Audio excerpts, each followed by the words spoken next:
For me, I know in my own teaching, one of the things that was really important to me was to stop looking at my class as a group and start looking at them as individuals and realizing that it was not even feasible that exactly the same experience was happening for all those kids when we did something in the classroom.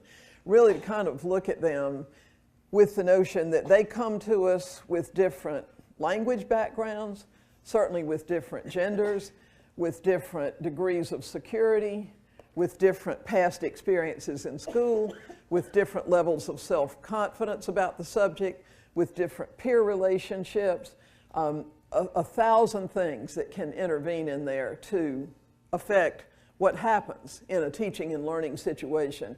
And so for me, differentiation kind of begins when I actually just can make myself look eyeball to eyeball with what's really a pretty scary reality, and that is that room full of kids is different from each other. And those differences make a difference.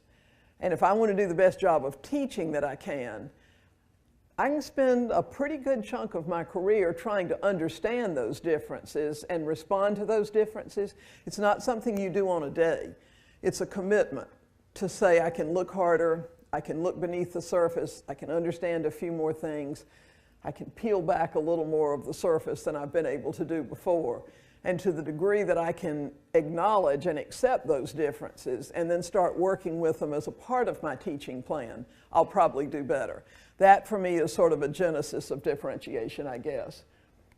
And so then, for me, differentiation becomes responsive teaching rather than one-size-fits-all teaching. I've looked at the kids, I really understand that the differences they bring shape who they are. And in fact, it's actually, to me, why teaching's interesting. I'd hate to get the same set of widgets in every hour of every day for 35 years. What's so cool is that they are so different from each other and that they do bring that element of unpredictability with them.